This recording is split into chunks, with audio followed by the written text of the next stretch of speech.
Kita bersatu dalam doa. Tuhan Allah yang bertahta di dalam kerajaan sorga, terima kasih Tuhan atas kasih pertolongan Tuhan yang sudah mengasihi memelihara hidup kami. Sebentar kami akan mendengarkan firman Tuhan. Biarlah Tuhan menerangi setiap hati dan pikiran kami, khususnya hamba yang akan memberitakan Bapa. Kiranya Tuhan tuntun. Di dalam nama Tuhan Yesus Kristus kami mengucap syukur dan berdoa. Amin. Amin. Shalom. Shalom. Pandanganku agak jauh, padahal kita sedikit. Mohon pindah sebelah sini, boleh nggak, Bapak Ibu? Ya, di sana. Bapak. Tapi kalau nggak mau pindah nggak apa-apa. Yang paling ujung, karena saya suruh baca firman terus nanti.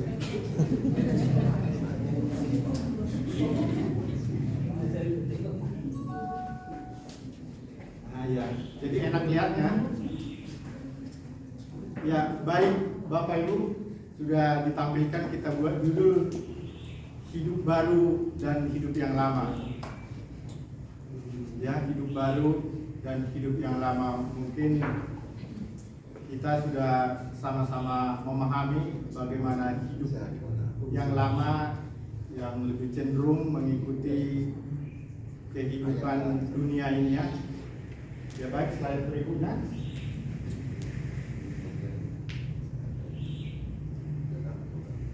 Jadi kalau kita berbicara hidup baru, berarti ada hidup yang lama yang kita akan ubah menjadi baru. Kita baca bersama-sama Efesus 4 ayat 17 ayat 18 pada hitungan ketiga. 1, 2, ya. Sebab itu kutakan dan kutegaskan ini kepadamu di dalam Tuhan, jangan hidup lagi sama seperti orang-orang yang tidak mengenal Allah dengan pikirannya yang sia-sia dan pengertiannya yang gelap, jauh dari hidup persekutuan dengan Allah karena kebodohan yang ada di dalam mereka dan karena kedegilan hati mereka. Sejauh itu pembacaan firman Tuhan, bagaimana kita dilarang jangan hidup lagi seperti orang-orang yang tidak mengenal Allah dengan pikiran yang sia-sia. Bapak Ibu yang dikasihi Tuhan, pembaharuan yang terjadi di dalam diri kita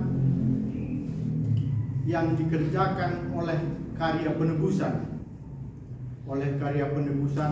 Tuhan Yesus Kristus itu adalah merupakan karya ilahi yang tidak dapat dinilai dengan apapun di dunia ini.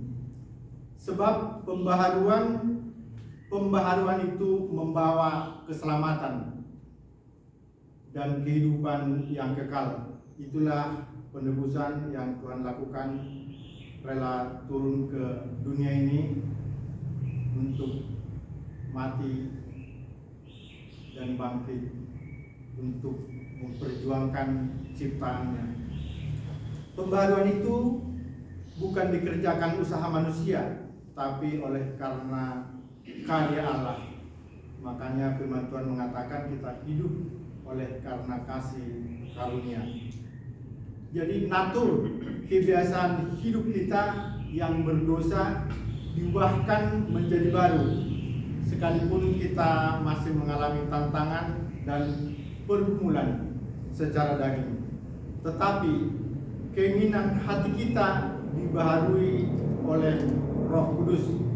Kalau minggu-minggu yang lalu kita sudah dengar dari Bu Kaci bagaimana Roh Kudus memperbaharui, bagaimana Roh Kudus hidup tinggal di dalam hati pikiran kita setelah bahkan di khotbah Pentakosta kemarin kita di gereja kita masing-masing sudah mendengarkan. Ya Bu Kaci ya, Bu Kaci kalau nggak salah bawa kemarinnya, ya takutnya makin lagi yang salah sebut. Ya, dalam perikop ini kita diajarkan setiap orang yang ada di dalam Kristus ia adalah manusia baru.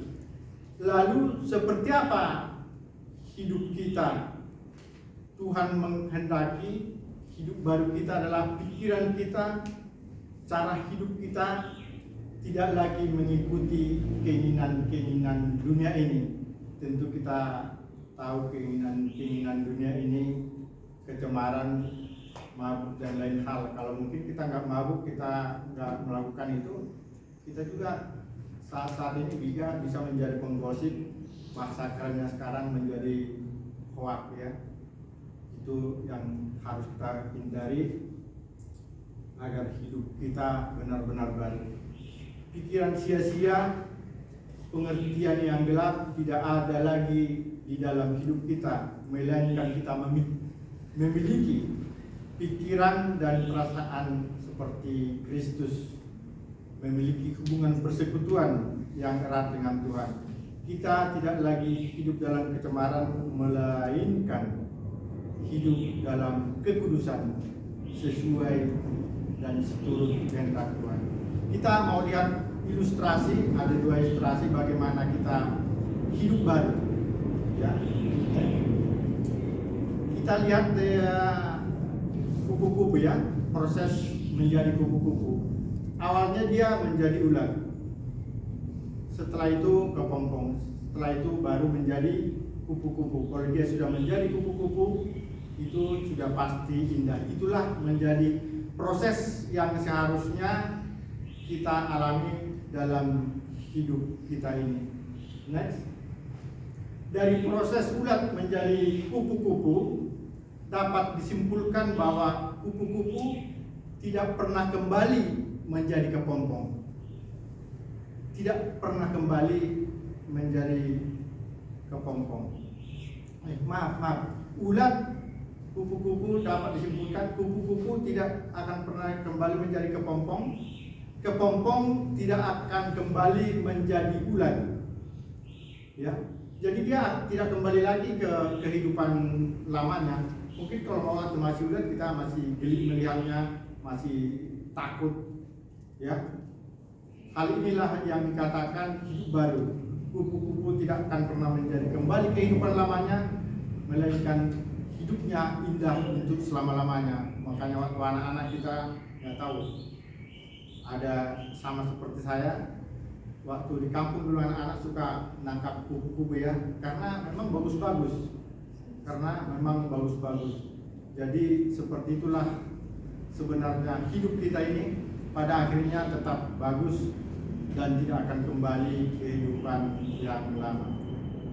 Jadi secara rohaninya, ayat berikutnya next, ada di 2 Korintus 5 ayat 17. Jadi siapa yang ada di dalam Kristus, ia adalah ciptaan baru, yang lama sudah berlalu, sesungguhnya yang baru sudah datang.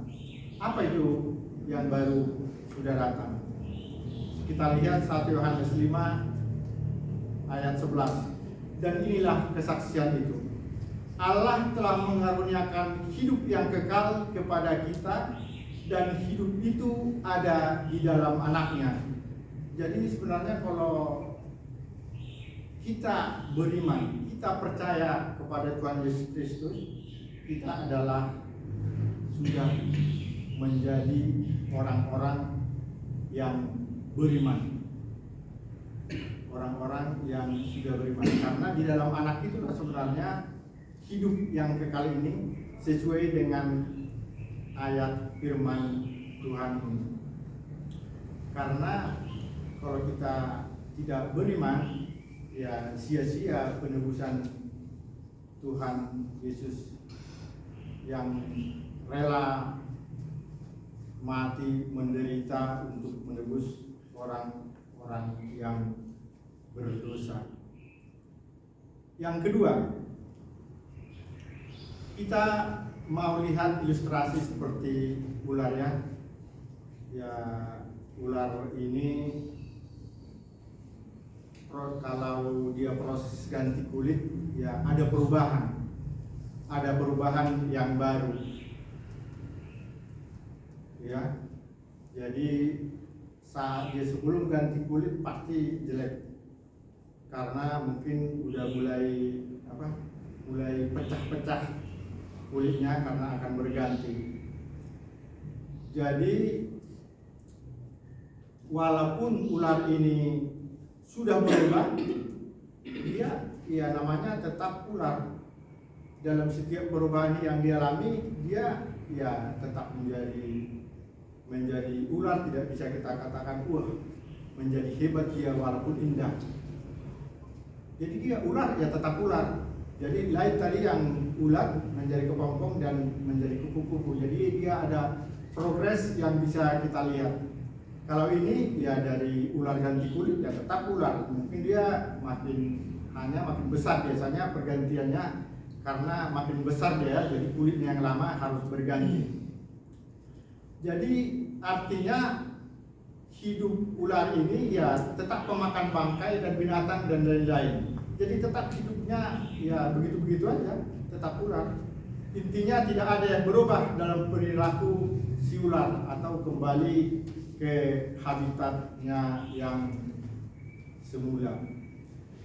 Jadi kalau kita melihat kehidupan sekarang ini, ya bukan di kita ya, mungkin di luar sana, karena kita ya mudah-mudahan apa yang menjadi status yang kita pegang tadi, ya anak-anak Allah, khususnya kita beribadah terus di sini, berdoa terus, ya tidak hidup seperti ular ini. Ya banyak kali orang di luar sana ya mengatakan saya mau bertobat, saya mau tidak berbohong lagi, tetapi kembali ke melakukan apa yang sudah dijanjikan dalam hatinya. Seseorang juga sudah menjadi penerima tamu, MC, penatua dan lain-lain dalam tanda kutip, ya, tetapi tidak menjadi contoh di lingkungan di mana dia bermasyarakat. Jadi timbul pertanyaan, sesungguhnya apa yang berubah pada seseorang? Berarti bisa disimpulkan hanya kulitnya saja, hanya bajunya saja. Jika kita tidak mau berubah, jika kita tidak mau memperbaiki kelakuan yang salah menurut kita atau yang salah menurut orang. Jadi marilah kita sama-sama memperbaiki diri. Apa yang baik itulah yang kita lakukan. Slide berikutnya. Secara rohani tugas ular itu adalah memperdaya. Bisa kita lihat di Kejadian 3 ayat 1 sampai 5, bisa baca sendiri. Jadi ular itu tugasnya memperdaya. Memperdaya. Jadi kita sebagai anak-anak Tuhan, janganlah kita memperdaya sesama kita supaya jatuh ke dalam dosa atau jatuh ke dalam pencobaan, supaya penebusan Kristus bagi kita semua tidak sia-sia, namun iman kita boleh semakin tumbuh dan berkembang, dan bahkan dapat kita lakukan, dapat kita bagikan bagi siapapun yang ada di lingkungan kita. Next, kesimpulannya, jangan mau hidup seperti kebiasaan ular. Ya, ular tetap ular. Kedua, hiduplah seperti kupu-kupu. Dari kepompong menjadi ulat, dari ulat menjadi kupu-kupu. Tidak akan pernah kembali ke kehidupan lamanya. Jadi ada istilah teman saya di bapak-bapak, kalau kita berdosa, ya kita diibaratkan kalau ayam dilempar ke air, dia akan cepat-cepat keluar.